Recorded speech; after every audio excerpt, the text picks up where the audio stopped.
मानूं वो गलत हो जाता है। तो पक्षपात की अब बात करते हैं सर। पक्षपात पर क्वेश्चंस पूछे गए थे, समझना है। पक्षपात बहुत इंटरेस्टिंग है, देखो ध्यान दो।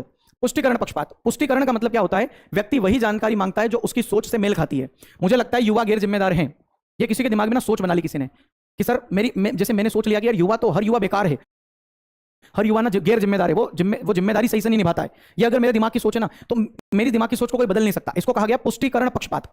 जो मैंने सोच लिया है, जो मेरे दिमाग में ऑलरेडी है, मैं उसी चीज को कहता जा रहा हूं, आपको सुनना है खाली। जैसे इसने कहा मुझे लगता है युवा गैर जिम्मेदार है, तो बस इसने कह दिया, मतलब यही सत्य है, परम सत्य। ठीक है, व्यक्ति सही जानकारी मानता है और उसकी सोच से मेल खाती है, वही जानकारी आपको वो बात सुनेगा, नहीं तो वो आपकी बात नहीं सुनेगा।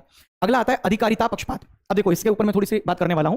अधिकारिता पक्षपात मतलब अधिकारिता पक्षपात का मतलब होता है कि मान लीजिए उच्च पद पर कोई अधिकारी है, वो व्यक्ति जो बात कह दें आपको बिना सोचे समझे वो बात अगर आप कर रहे हो ना, उसे कहा जाता है अधिकारी का पक्षपात। जैसे कोई डॉक्टर है, उन्होंने कह दिया कि भाई तुम तो रोज ये करो, तुम बिना सोचे समझे लग जाते हो। जैसे कि किसी बॉस ने, आपके बॉस ने कह दिया कि तू तो भाई आंख बंद करो, ये काम कर, आप करने लग गए, इसे कहा जाता है सर अधिकारिता पक्षपात। क्या कहा जाता है? अधिकारिता पक्षपात। अगला आता है क्षेत्रीय पक्षपात। क्षेत्रीय पक्षपात नाम से पता चल रहा है क्षेत्र से संबंधित। मान लो मेरे यहाँ का पेटलावत का अगर कोई व्यक्ति आ जाए मेरे पास कि सर मेरे को कोर्स दे दो, मैं उसको 200 रुपए में दे दूं, और आप दूर से हो और मैं कह दूं नहीं बेटे को तो 600 पूरे देने पड़ेंगे, तो ये पक्षपात हो गया है ना। हालांकि ऐसा नहीं होगा, मैंने किसी के साथ ऐसा नहीं किया। जो पहचान वाला है उसने भी 600 में लिया, 700 में लिया है, और आपने भी इतने में लिया होगा।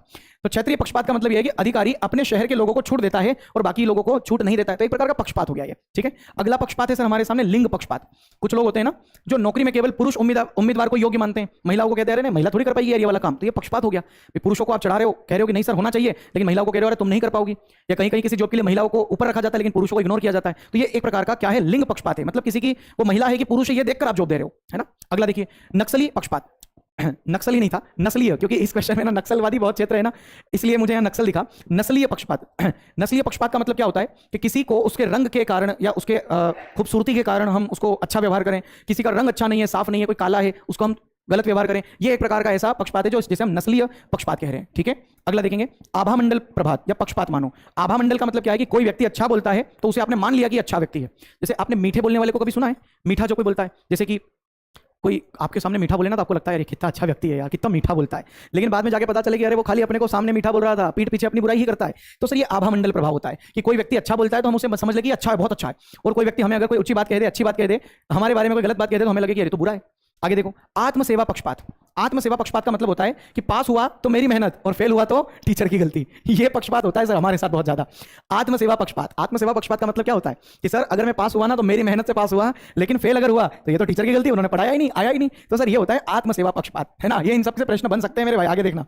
आधार पक्षपात। आधार पक्षपात का मतलब क्या है कि पहली कीमत सुनी 500 रुपया तो 400 को सस्ता मान लिया। दुकानदार की एक मेंटलिटी होती है, वो ना पहली चीज बताएगा आपको कि ये लो, ये 500 रुपए की साड़ी, आपको 500 की है क्या?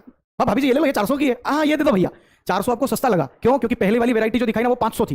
तो भैया ये होता है आधार पक्षपात। एक्चुअली में वो आपसे पक्षपात ही कर रहा है, वो पहले वाली भी 400 की थी लेकिन आपको समझ में नहीं, इसलिए पैसे कम कर दिए, मतलब दूसरी साड़ी लाके दिखा दी। भाई साहब इसे कहा जाता है आधार पक्षपात। क्या कि पहली कीमत को सुनकर दूसरी वाली हमें सस्ती लगती है और दुकानदार हमेशा आपको पहली ज्यादा चीज दिखाता है। पहली बताता है ये लो भैया 1000 रुपए की, आपको 1000 रुपए की है, हाँ कोई बात नहीं, इससे सस्ती वाली भी है, 500 वाली डाली, आपको कलर वगैरह अच्छा लगा, ले लेते हो आप। 500 की थी पहले वाली भी, समझ रहे हो बात को।